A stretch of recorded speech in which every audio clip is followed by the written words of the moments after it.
All right, bro. Hey, can you hear me? So I joined the Zoom meeting. I'm just wondering if you can hear me more. Yeah. All right. Well, that sounds good. Gotcha.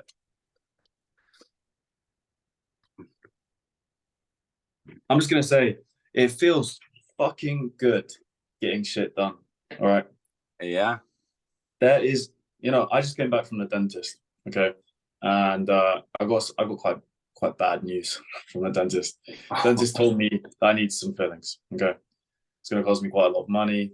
I've been neglecting my dental health over the last year, not been in the best mental emotional state before I joined Uncom, right? So it's been quite rough up here. So I go to the dentist after months and months of fear, right? I'm putting this off because I know it's going to be bad. You know it's going to be bad, so you don't want to go. I bite the bullet. I'm going, it's just as bad as I thought it was. So I come back and I'm in a lot of emotional pain where I'm like, catastrophizing is the word, right? Because really, when you get down to the core of like negative feelings, they all lead back to one thing, which is the fear of death. Like when you're scared of something, it's always going back to death. It's like, okay, I've got bad teeth, so I'm gonna, I don't know, not look as good, so people are not going to take me seriously. So my business is going to fail, so I'm going to die, right? I've got bad teeth, so I'm going to spend loads of money, so I'm not going to be able to invest in my business, so I won't be able to make money, so I won't be able to afford food, so I'm going to die. And it's like, this is what is actually going on. If you look at your negative emotions, it's always going back to this. It's like, I feel bad because this person didn't say hi to me. That means that I'm a bad person. What if that happens again? People aren't going to say hi. I'm never going to improve. I'm going to fall behind. I'm going to die. So it all comes back to that base fear. It's like a survival. It's pure just survival instinct. So I took the opportunity. I've been a clever person over the last 2 years, and I've built in a habitual response to negativity, which is distraction. I've decided that the best way to deal with negative feelings and emotions, which happen about 50% of your life, is to not experience them and pretend like they don't exist by watching random stuff on YouTube.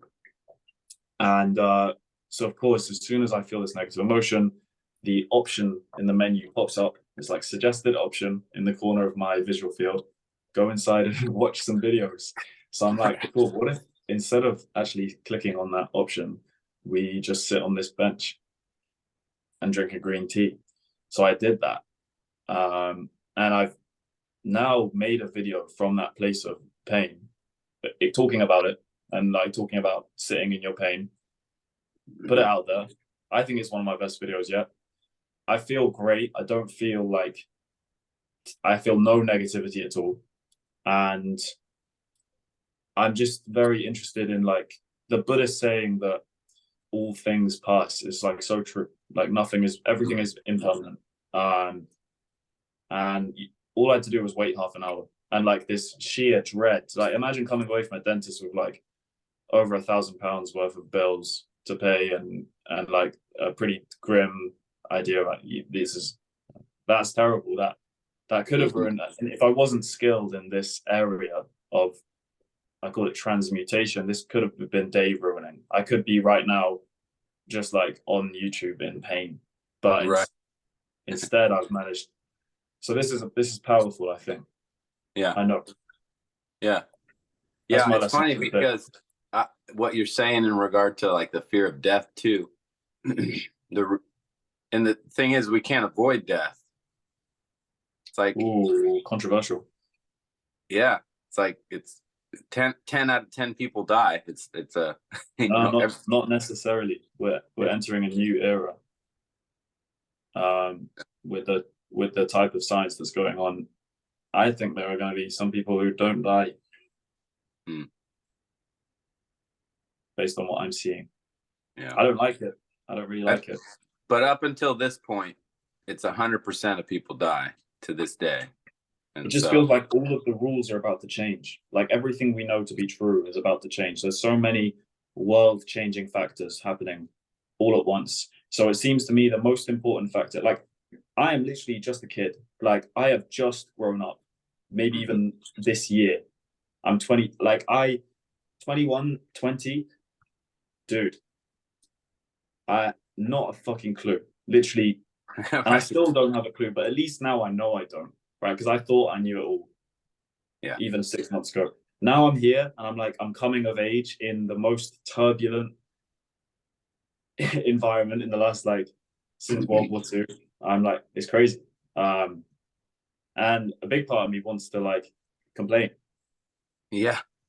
Oh, you had it so easy in the 80s. Oh, yeah. But Right. really, I guess anyway, I cut you off there. Oh yeah, no. I was it's funny because I mean the way I look at some of that, I think it's right that a lot of stuff we get stuck in, we get ourselves in trouble, is that being afraid of things, and kind of the culmination is often, well, this might lead to my demise, you know. And whatever that demise may be, but essentially the end one is the death one. But if we actually, like what you're doing, take time to contemplate our death, like, okay, if we just contemplate it a little bit, it's not, it doesn't become so much of a fear, you I'm know. taking notes. I'm going to make a video about contemplating death. Yeah, I mean, we don't spend a ton of time there, but we at least make it, we don't avoid it, we make it a part of our plans in a sense, because we know up until today, whether or not, you know, there's people that are going to live forever or not, up until today everybody has died that have lived, you know, unless the people are living today, you know. And so so yeah, that's something that I think is a good point that you made, is that, you know, we're getting ourselves into trouble by being afraid of our demise, whether it's death or whatever, business or relationships or what have you. So yeah, it's a good point. I want to And switch.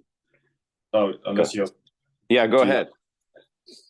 I'm constantly stuck between the feeling of I feel like I'm stuck in a paradox. Okay. The paradox is basically that you do your best work, right, when you're in a relaxed, calm flow state.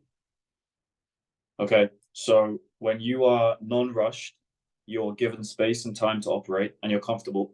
This is when you are your ultimate operator. Like in the last few weeks, I found myself really falling nicely into my job as a personal trainer. Like I'm starting to really understand what I'm doing. You know, I show up to my client sessions, I'm starting to feel like a professional. Like I come away from the session, I'm like, I provide a lot of value to this person in this hour. Like I feel like I know what I'm talking about. And that state only exists within me when I allow myself to be calm and to drop all stress and pressure. At the same time, I believe that stress and pressure is required to do the things that need to be done. So maybe that might be a negative belief. What if like the belief that you need to be stressed and unfeeling like you're under pressure to be the most productive is actually a belief that holds people back? Is that possible?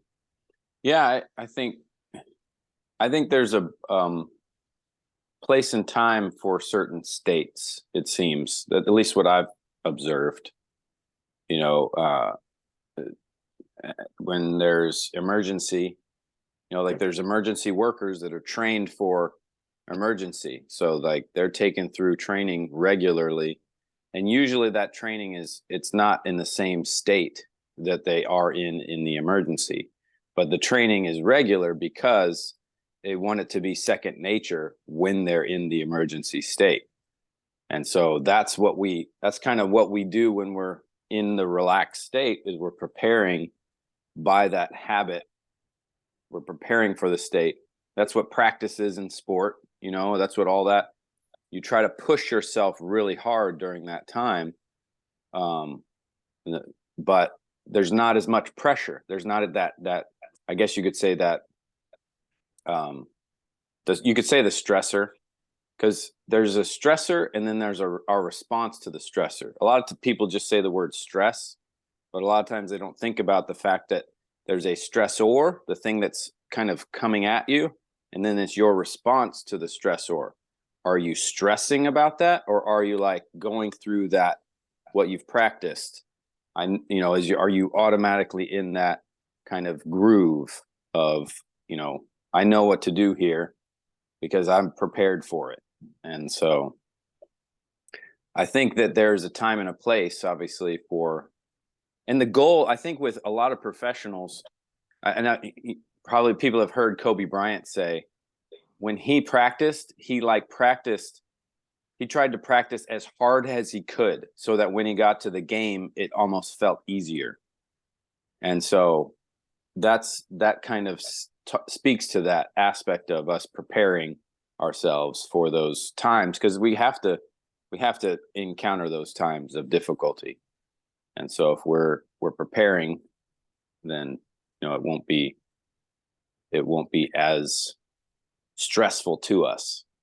We won't be as worried about it. It's about getting practice. Is about getting into it's about, Alex Hormozi puts this perfectly. It's about doing enough of the weird thing so that it no longer feels weird. It's about people who are great closers have just fucking closed thousands of times and it feels like a normal day. It's like the people who are good at things, they don't exist in that state of pressure. So actually this does join perfectly back to where we started, which is that the answer is yes. Okay, this is perfect. I think we've actually just figured out this paradox, which is that yes, you should be in a state of comfort, but that state of comfort should be much higher. It should be much further out of your comfort zone than it used to be, right? If your initial comfort zone is here, then this is your where you perform, you're not going to succeed. So the goal is to expand the comfort zone so that you operate still within your comfort zone, but your comfort zone is now 10 times bigger. Right. Yeah. Yeah, you've encountered. But I think there's also an element of, and I've heard this a lot, is going forward, and we talked about this actually the other day, regardless of how you feel, moving forward, and I really liked the way you put it the other day was, it's just, we're going to have that discomfort, we're going to have that pain, we still have to operate, we still have to make the decision, go forward, do what we need to do, and a lot of times people make the excuses, and we were both talking about how in different ways we did for ourselves of not acting because we're not in the perfect kind of mental state or don't feel great, and I really thought that kind of, encouraged me, because I was connecting some activities with, okay, this needs to happen before this is done well. And once I kind of realized I need to stop kind of putting conditions on those things, it actually made me produce better on both of those things. So I slept better and I produced better on certain work activities that I needed to focus on, because I wasn't saying. Can I tell your story? Yeah. Well, sure, go ahead. Because I love that story and I forgot about it. And that was a really great story where you genuinely broke that belief and it helped you. Yeah.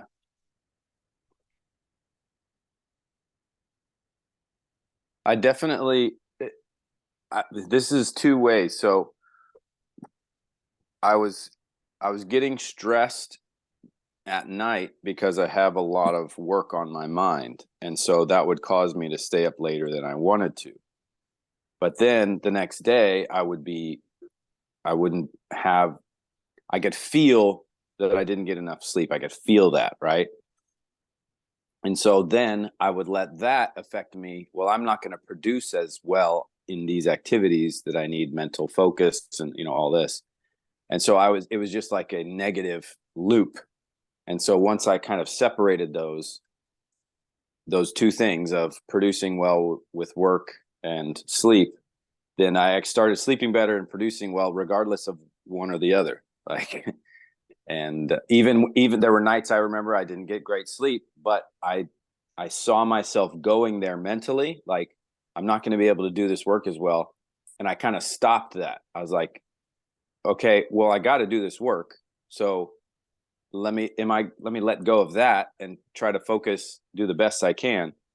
And so that allowed me to produce better, as well as with the sleep at night. I wasn't as stressed about it because I was able to set it aside and focus at another time. So they were helping each other when I was separating, not having that limiting belief. If I did this, then I'm going to do this better. And so that really helped a lot. It's such a great, it's literally the perfect example of the principle in action. Like, I used to believe that I must sleep well so that I could work.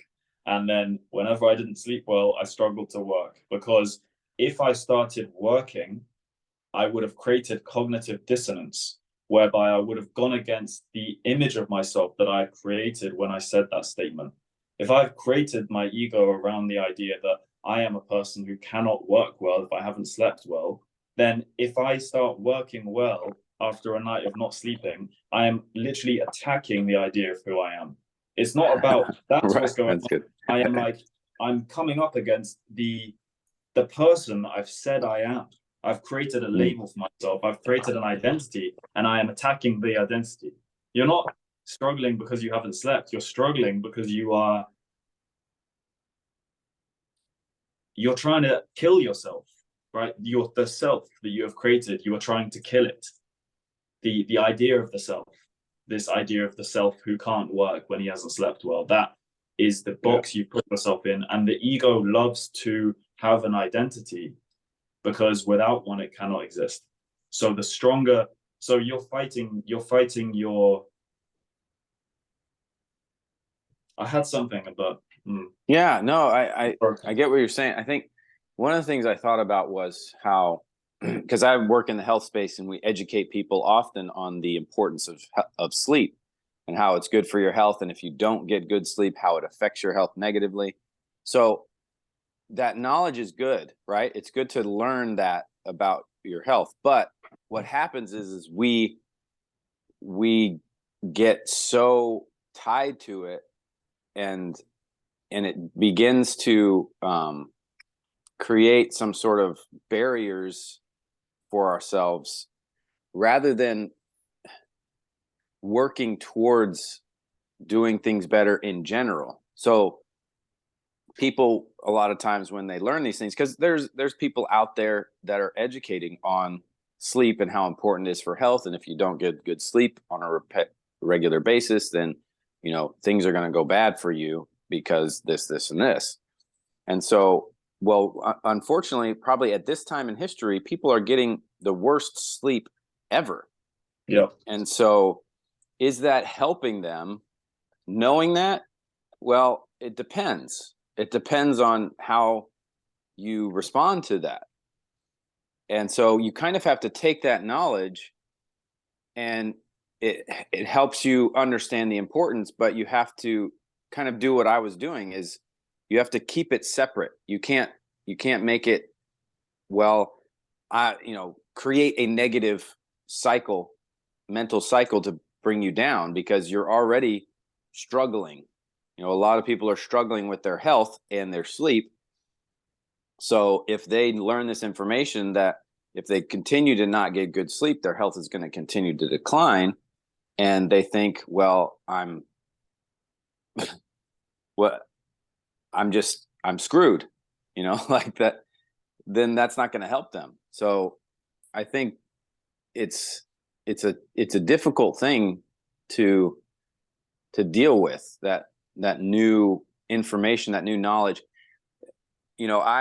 I study the Bible a lot, and one of the interesting things about the Bible is the Old Testament. A lot of that has like commandments and laws in it, right? And a lot of people don't really like that part of it. But then there's the New Testament. The Christian people, they read a lot of the New Testament because they talk about there's a lot of grace, meaning like there's forgiveness and mercy. And but the truth is if you study deeply, there's both of those principles in both the Old Testament and New Testament. They're both there. But what is explained when you learn things more later, there's a guy named Paul who wrote some of the stuff in the New Testament. And he said that the law is a schoolmaster to bring us to the next stage, right? When we're at a point where we don't know a thing and we need somebody to say, do this, do this, do this, do this, until we get that experience, that learning, you know, it has a value to learn like the way things work, right? The law is like the way things work, right? And so so that's kind of the way I look at it. It's like, it also says the law actually shows us where, it's like it shows us where we've messed up. So a lot of people think, well, the law is bad, right? But it's not bad, right? If someone were to, no one ever has, actually one person, the claim is one person has followed the law perfectly, Jesus Christ. But, and I believe that, but no one else ever has followed the law perfectly. And so that's the rub, because nobody's going to like it. It doesn't feel good to find out that you don't measure up, right? You're coming short.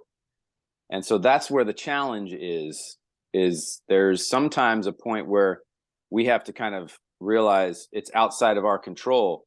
Certain things are outside of our control in our life, right? There's some things that are going to happen that are going to affect my sleep, like having children. You know, there's some things that are going to happen that affect my work, like sometimes divorce, you know, or again, having a child. So a woman wants to work, but she gets pregnant, has a child. So there's a lot of things that we kind of don't take into account, I think, that has to do with that dynamic that we're talking about here of, you know, producing well, but also not getting into a negative cycle of we're not doing what we need to do. Another thing that guy Paul said was, there are things that I know I should be doing and I don't do them. And there are things that I know I shouldn't be doing and I do them. And so he's like, what the heck is going on? Like, you know, he's basically explaining like, how do I move forward? And that's when he realizes, you know, there's certain things outside of my control that I need to trust in, you know, I need to rest in. I can't keep trying to fight all this on my own. And so, yeah, that's kind of one of the ways I frame it to help encourage people, because, you know, and that's why I think our dynamic is so helpful. When you get with one another, you're able to say, hey, yeah, I'm screwing up. Yes. Yeah. Yes. I'm screwing up thank too. You, thank you. You know, Thank you.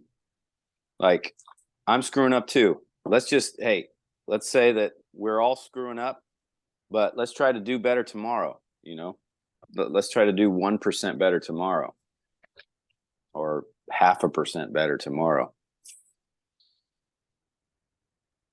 And yeah, it's so good. I think that's yeah, go ahead. I've just written down like 6 different incredible ideas. Cool. What's so fucking cool about creating content, right, is before you had a good idea and you'd write it in your notes and you'd never look at it again. Now I have a good idea and I make something of it. I make something with it. Like I turn it into a thing. I create a film. I create a piece of something out of that idea, and I let it exist. Instead of keeping it locked in my phone, I let it exist, and I give it to someone. And maybe no one likes it, but maybe someone does.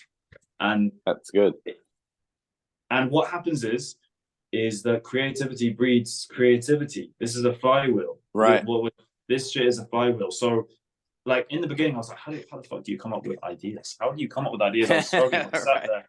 Yeah. I've got way too many ideas now, and it's because ideas are infinite. They're everywhere. It's about like it's not about finding ideas. I've got I'm on day 2 of my daily project. I've currently got the next 21 days planned. Nice. And it's like of video ideas, and they're all great. So it's not about that anymore. So I like cool. what you're talking about. And of course the Bible contains truth. I mean, I always think you can't understand Western civilization if you don't understand the Bible, because Western civilization is kind of, and Christianity are directly tied. Capitalism and Christianity are so directly linked. So you can't understand anything that goes on without taking into consideration Christianity and the biblical text. In the same way that you're talking about having a guiding path. And this takes me into something I was exploring a while ago, which is this idea of intuition. I mean, Steve Jobs talks about this a lot, how, right, Steve Jobs spent hours and hours doing nothing because he was looking for his place of creativity. I love this idea that ideas, like, you don't have an idea, you channel it. Right. And I think That's good. I think this is the most important part of faith. Yeah. This is the most important part of religion, is this core idea that you are God's vessel. And regardless of whether you agree or believe in a religion or not by name, I think every single human can benefit from this idea of being the vessel of something greater than themselves. Like when I'm creating content, it's not me creating, I'm just channeling energy which has been gifted to me and through me. I'm taking something that already exists and I'm channeling it through the filter that is me, and like sending it out there, right, yeah. Right? Hadouken. Right. Hadouken, I'm Hadouken. Right. If you're coming to creativity and production and business and any part of life with the idea that you are doing anything on your own, you're in scarcity. And I think this is I think this is the core: scarcity and abundance. The core is, are you doing the work or are you doing the work for someone else? And it's if you're not channeling something else, then you are, I'm looking for a good way to describe the opposite. I don't really have it. Oh, the opposite of lack of channeling. Yeah. You're like a stagnant pool. Like, Yeah. Yeah, that's really what it is. Have you read the book Man's Search for Meaning? No, but I think I need to. Yeah, Viktor Frankl, man, it's so good. He has a quote in there that I've actually saved in regard to when I do business planning, that has to do with pursuing success, because he's kind of pointing out, he's like a psychologist type of guy. He studies psychology and the way we behave, and he's kind of pointing out how when we pursue success as an end and not as as a consequence of our pursuits, then we will lose success. And I actually just recently heard a message given at one of the churches that I am involved with. The guy talked about grasping a puddle, right? It doesn't mean the puddle is something you can observe and learn about, but when you try to grasp, like, you can only get a tiny little bit, And so let me read that quote that he says about success. I need to pull it up here, because it's so good. And it helped me when I was like setting goals, because I was, and the reason I'm bringing it up is it kind of ties back to what you're saying, because when he talks about pursuing success, he talks about avoiding the pursuit of success for the sake of pursuing something that's beyond yourself or for someone else.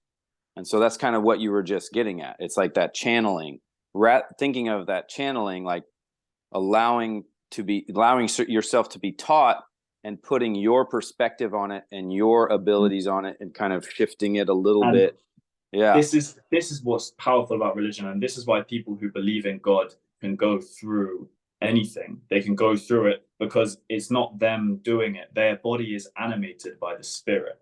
They are. Yeah. Well, and a lot of people think about the spirit aspect of things as like some sort of like possession where you have no control. But the thing is that's not, spirit is like it's like a mindset, or it's like a belief, you know. And so that's a lot of times something that's helpful to know, is like, it's not like you're possessed and out of control. It's like, it's what you kind of submit yourself to. It's like, I'm okay with allowing this to influence me, and allowing this to allowing myself to kind of, I guess the word you used, like channel it. But yeah, it's a lot of people are afraid of it. They're like afraid of what they're gonna, you know, they're gonna be channeling. So here's that quote. Bring it up right here. It says, "Don't aim at success. The more you aim at it and make it a target, the more you are going to miss it. For success, like happiness, cannot be pursued. It must ensue. And it only does so as the unintended side effect of one's dedication to a cause greater than oneself, or as a byproduct of one's surrender to a person other than oneself." So, cause greater than oneself, that's outside of you. A person, surrender to a person other than oneself, that's outside of you. So happiness must happen. And I'm still quoting here. Happiness must happen, and the same holds for success. You have to let it happen by not caring about it. I want you to listen to what your conscience commands you to do and go on to carry it out to the best of your knowledge. Now, this is another thing about conscience. We were just talking about it in regard to practice. Our conscience is influenced by our activity, right? It's formed by, well, when we're young, it's formed by how we're raised. But then once we get to the age where we can actually decide for ourselves, then it's continually formed by what we decide to believe and do. And so the conscience being acted out the way he's saying it, and I'm kind of interjecting here while I'm still reading that quote. The conscience, a lot of times people are not really understanding what conscience is, but is essentially, it's what our values are in action, you know, in influencing the way we, you know, the way we act in the world, and what we think is bad and good. And so that's formed by our actions, our beliefs and our actions, what we decide to believe and act on. And so that's something it's not set. I guess that's what I'm trying to get at. A lot of people think my conscience is set, it's never going to change, but it actually does change based on the way that you kind of decide to believe and act. But I'll continue the quote here. Then you will. Was that Bruce Lee? Then you will live to see that in the long run, I say, success will follow you precisely because you had forgotten to think of it. But the main point that he's trying to say, to focus on, is a cause greater than oneself, or as a byproduct of one's surrender to a person other than oneself. So that's kind of what you were saying, is like, when we take what we've been given and allow ourselves to, I guess you could say, filter it and interpret it, and then put it out there from our own point of view. Or, you know, some inventors, essentially, you've probably heard this, inventors, they create things, but they can only create with what has already been created. And so they take things and they add to it or adjust it, and they make new things from it. And there's a book called New Existentialism by a philosopher called Colin Wilson, who is a classic British philosopher. And he describes a philosophy which prioritizes moments of clarity and brilliance. He espouses a philosophy which leads people towards this extended state of exposure to this moment. And I'm sure you've experienced these moments where things make sense. The light bulb is on, the puzzle pieces click together, the universe is aligned, the pathway through the forest is clear, and you're running through it. And right, the point of being alive, basically, those moments. And I read the entire book and it didn't really say anything. It was like pure bullshit. Like armchair philosophy bullshit. Yeah. But the idea of this moment of intuition, I think one of Einstein's most important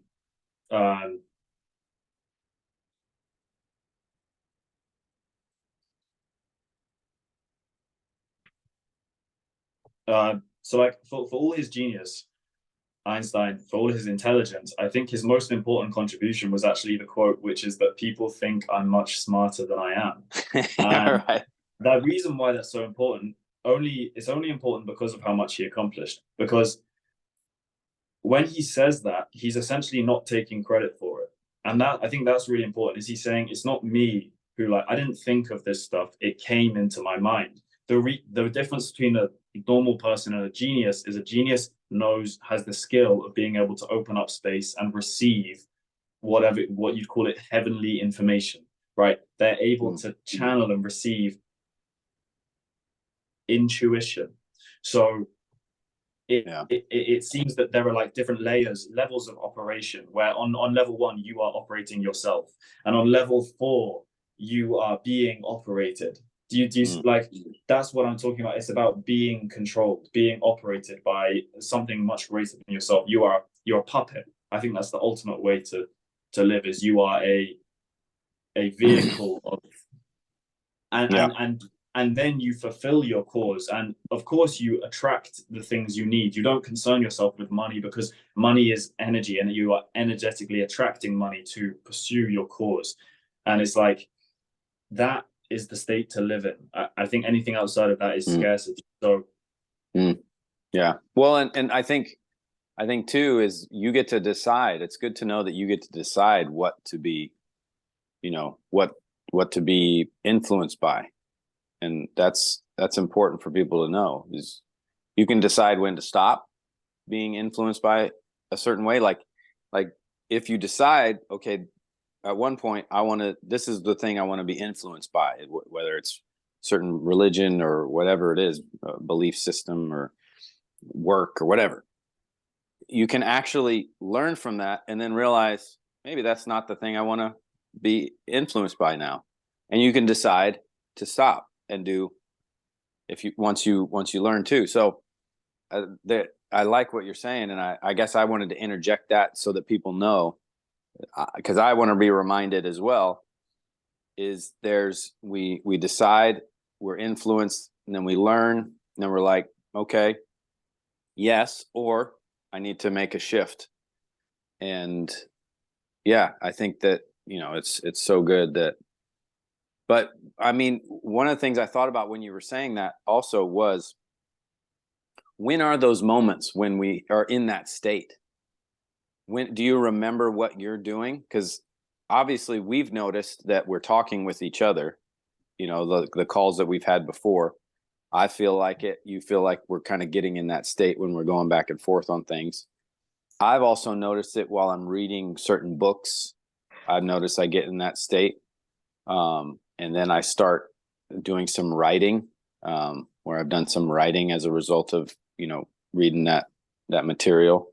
So it has to do with what you're right on there. It's like you kind of are ending up allowing yourself being influenced by those things. However, this is dangerous. I think we're entering dangerous territory here, because yes, this is incredibly powerful, and these moments are vital and important, but you can come to rely on them. You come to expect them. I think the reason why I find it difficult staying in this territory, because it's like,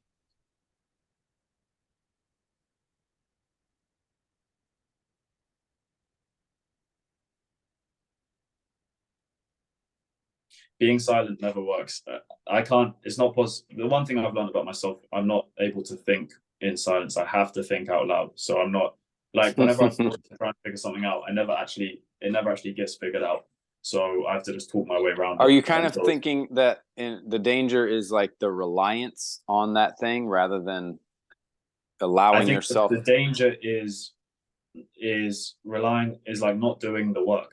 It's like you're like, okay, I'll just Yeah. get these insights and then cool, I'll be good.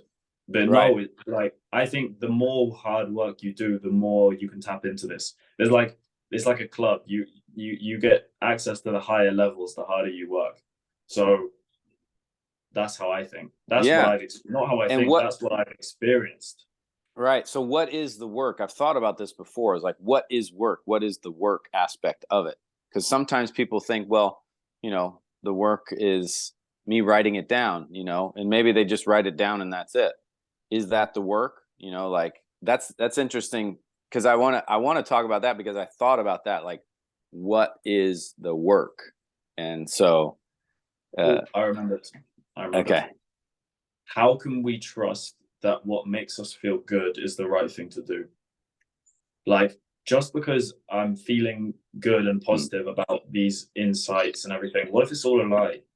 What if if that's a short-term positive feeling, but if you just followed that, you like in the long term, actually you look back, you'd be like, I was led astray by this positivity. In the same way you're led astray by the positivity of a chocolate biscuit or a Right. video on TikTok. What if this Yeah. is just like another level of that? And Yeah. this is like a cosmic dopamine hit. Like, how are we meant to know that these moments of enlightenment are actually what they seem to be? What if they're just another form of distraction, another form of pleasure seeking? So that was my word of caution. Good question. I think is Yeah. my word of caution was, how do we know that what's making me feel good in this way is like, okay, here's a perfect example. I love talking, right? It's my favorite thing to do.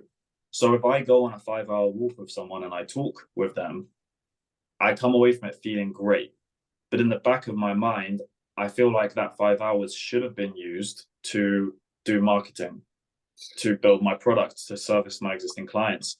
And do you kind of see what I mean? It's like, even though it feels really good, and not in a bad way, it doesn't feel good like watching a YouTube video. Or bad YouTube video feels good. It feels good like how doing a productive thing feels good. What if it's still the wrong thing? What if it's still not the right thing to be doing? So yeah, that's good. That's a good question. I think, yeah, and I've thought about that. It just made me think about that in the frame of something else, how we can get ourselves into like thinking that when we do planning, it's almost like when we say that this is what we want to do, you can kind of get in the rut of thinking that you actually did something. It's almost like gets you to the point of thinking that you actually did it. And so I've thought about that before because I think a lot of people have shared that is something that they've done before. And so you get that feeling like you've actually done it, but you've only done the first step.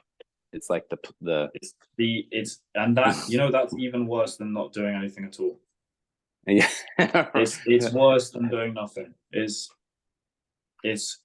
terrible. That's the worst thing you can do, is plan to do something forever. It's pure torture. I know I've been there for 3 or 4 years. Only this year in 2023 am I actually. I've been thinking about starting this video project for like 2-3 years.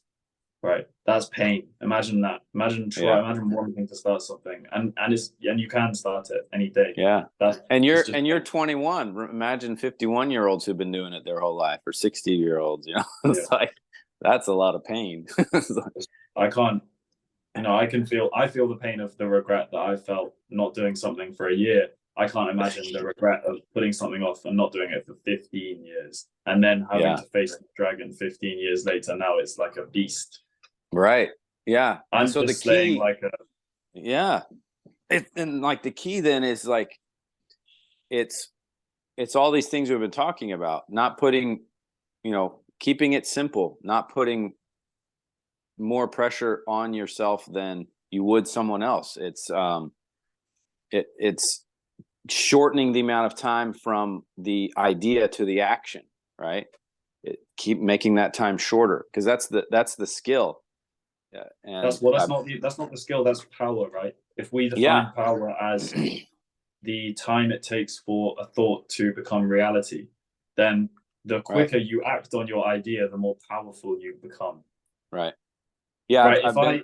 yeah, If I'm an infinitely powerful being, the only difference between a normal being and an infinitely powerful one is the infinitely powerful one can create their thoughts into reality with immediate effect, and the less powerful one requires 10 years to build the right, castle, whereas the other one can build the castle like that. That's the only difference, seemingly.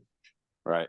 Yeah, and So that what you just described there is a way to become more powerful, and that what is also a great idea. How yeah, this is how you become more powerful. right. And Power, yeah.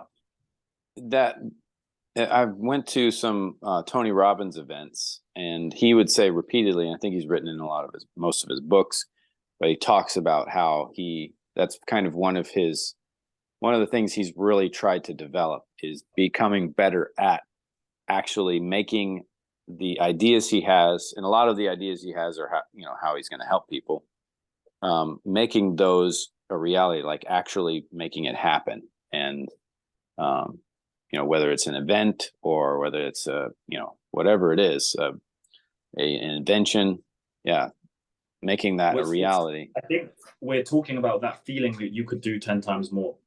You know what I'm talking about? You've got it in there. Like I know you're working hard, but you could be like, that most of the stuff you're doing, you shouldn't be doing. Number one, Right, that you should be employing, that most of the tasks that you're doing on a daily basis, you should be paying someone else to do. And number two, you're not doing it because you're scared of doing the things which you actually know you need to do because they might not work. And that's right, true for me. I've just realized that's true for me. That's true for you. right. Even if you can't afford to employ someone else, you should still be employing someone else to do those things. If Yeah, power is time between thoughts and reality, then the faster you execute, the more powerful you are. And I could see a whole lifetime wasted never actually executing on that 10x idea and constantly just staying. mm-hmm. That's good. Yeah. So what is our next step? I think that's a good point to kind of end our discussion on. Well, So, I think you can't go somewhere that you don't see. So you need to see it. mm-hmm. It needs to make sense, which is, So that's again, we've vision. introduced another paradox, which is that in order to see it, you have to do the menial work. Like the more menial, boring stuff I do, the greater I see the future to be. So actually, I was wrong. The answer is do more of the basic shit. Yeah. And I've got a question for you. Do you have a vision written down, like vision for your work, for your life?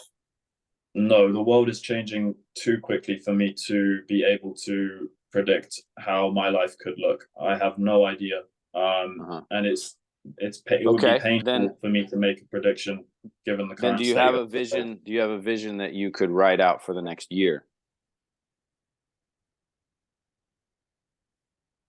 I tried, and people tell me to do this, but it doesn't motivate me. I don't, Oh, and it's because I don't believe it's going to happen. okay. I believe that I won't be able to achieve it. Yeah. So it's painful to write it down. Yeah, yeah. So, I would say, and that's something that I've been working on. It's not easy to work on. I'll tell you right now, it's really hard to work on. But because I feel exactly what you're saying. It's like, so maybe that's something that I've been working on. I would say might be something good for us to think about and discuss maybe next time, is the process of writing down a vision. Whether essentially writing down the vision is essentially writing down what you can see, what you can conceive. It's not writing down what you can't see. It's not writing down what someone else sees.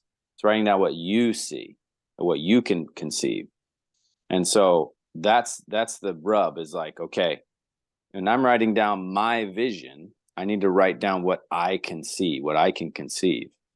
And then when we get that better clarity in regard to ourself and our own ability to see, which a lot of times that comes back to, I actually can't see a lot. What you just said, I can't see a lot. And so, but you write down what you can see, and you could even write down what you can't see.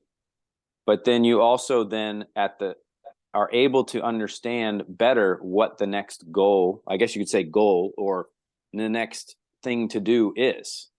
That actually, when you know what you can see and you can't see, you can actually understand better. Yeah, you can understand better what the next thing to do is. So a lot of people say goals, but it's essentially understanding what the next objective is, next, task, next, like you said, next, yeah. Finding clarity through visualization. Mm-hmm. Yeah. Yeah. And using that word visualization, I'm actually going through a course right now. It's a memory course. So I'm working on improving my ability to remember things. And it, again, it's I'm not going to remember everything, but my ability to remember things actually helps me with creating more space. And one of the ways that you learn to remember better is visualizing, is not remembering words or letters, but visualizing images and activities and actions associated with meaning. And so, yeah, like you said, visualization, and, it's going to getting clear on what we can see and knowing that we can expand our ability to see, based on what we work on, then, then that helps us to progress. That helps us to move forward. And as a result can improve our memory. A lot of times people are losing their memory at their ends of their life, but they don't even realize how or why or that they can do something about it. And, a lot of people are detached these days, especially our current day and age, detached from actually using their internal visualization because of what they're watching on these screens that we're, like your ability to visualize is actually reduced because you're just looking at images and essentially letting that happen. Kind of circles back to the things that we were, talking about earlier, thinking that we did the work, but we didn't really, and that's what a lot of times these videos are doing to us. It's making us feel better because we think we did something. Well, we're watching an educational video, but it's not, we're not really actually doing anything. Productive procrastination and yeah, you go. What's the other word? It is mental masturbation. Oh, okay. Yeah. Productive procrastination and mental masturbation. I have just created another 10 banging short form content video ideas. Can I read them out to you? Yeah. And before you do that, I'm gonna post this on my YouTube channel. What's your Instagram handle so people, like, if they watch this, they can go and watch the things that you're gonna put out? So are we starting a podcast? I mean, I don't know what we're starting, but I'm just gonna put it on my YouTube channel. Okay. Is at the Guy Tilley. At the Guy Tilley. Okay, cool. Yeah, I'm following your stuff, and I'm looking forward to seeing it. But yeah, go ahead, share some of those ideas.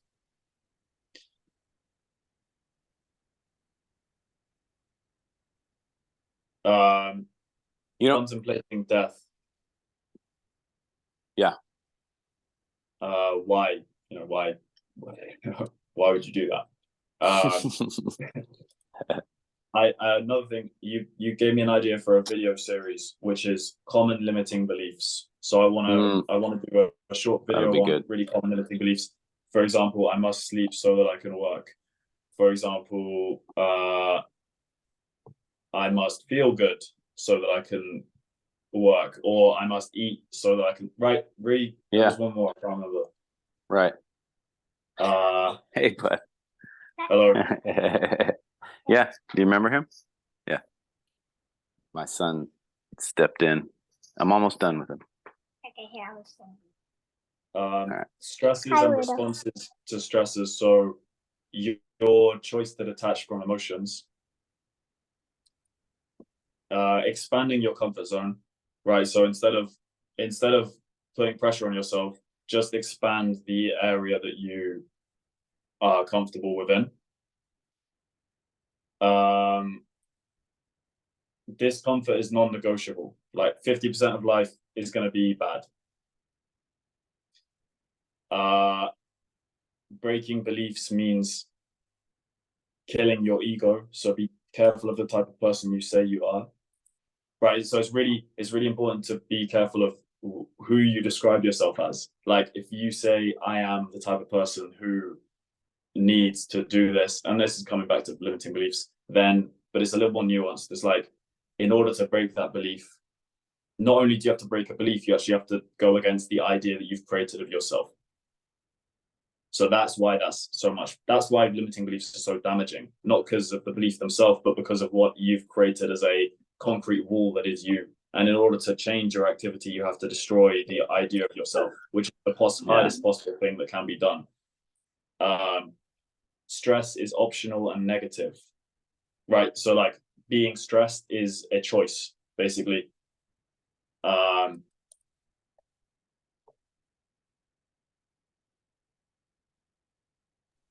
Keep going. Channel, and there's so it's 15 actually. There's a lot. So how many are you going to do? One a day? How frequent do you do the videos?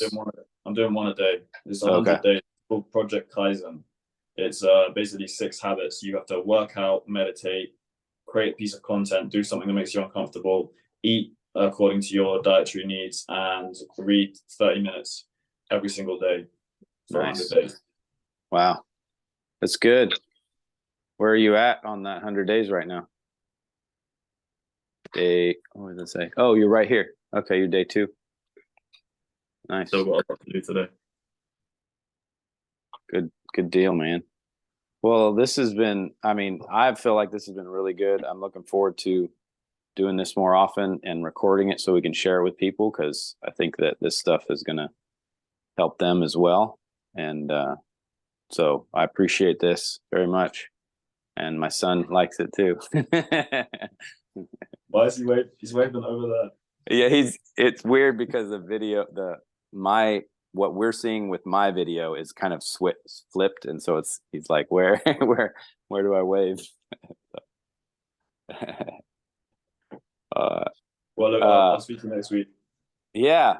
Any last words? Any last words? Yeah. Choose. Oh, everything is nothing is permanent. Everything is temporary. So give everything space and it will pass. And that seems to be the most important thing. Mm-hmm. Yeah, and it's good. So I would say my last words would be, yeah, don't aim at success. Learn from Viktor Frankl. Submit to a cause greater than yourself or someone else that you're going to take care of.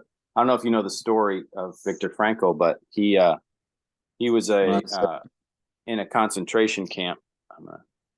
He was in a concentration camp, and before he was in a concentration camp, he was actually working on a book. Oh, and, I have heard of this book. Yeah, and so he was actually a scholar. He was working on a form of psychology and helping people, and but this whole thing started happening with, World War II started essentially happening, and Germany was going to be taking over the country. So he had the option of fleeing and continuing his work, but he actually would have to leave his parents behind. And so he had a dilemma. He said, am I going to stay back with my parents, essentially be captured by the Germans, and not be able to continue my work, which I feel is valuable to humanity? Or do I flee, let my parents be captured, and continue my work that's valuable to humanity? So he had a really tough choice, and he made the choice of, I'm going to stay with my parents. He took care of his parents. I think his parents eventually ended up dying anyway. But he actually learned the lessons that he was really trying to teach even better going through the experience he went through in the concentration camp. And he came out of it and lived through it and was able to continue his work, but was able to even give even greater gift to the world than he did before. And so that's where I think a lot of that belief comes from him, of submitting to a cause greater than oneself or someone else outside of yourself, and that's what he did. He says, like, there's this person, my two people, my parents, and I'm going to focus on taking care of them. And that brought him to success. And so and he was still committed to that cause. That's the thing that he knew, regardless of whether or not I get through this, or if, whatever, I'm still committed to the same cause, that even if I was going to flee, it's the same cause. I'm still committed to it, even if I stay. And so, but he just had to put off actually doing the work in order to do the thing that he realized was the best thing to do for him, which was to stay back and take care of his parents, be with them. And so that was really impactful. I was like, wow, that, that's a good, I think, lesson for a lot of us is to let go of some things for a period of time. And and be doing this. So, what, you have something to say, Jude? Something to share? What's your last words? What's your last words, Jude? Bye. Bye. Bye. Okay, there you go. I think a lot of wisdom all around. Very good. Yeah. All right, guy. Take care. Have a good week. We'll see you next week. Bye, guy. Bye, guy. Goodbye. Bye, weird guy.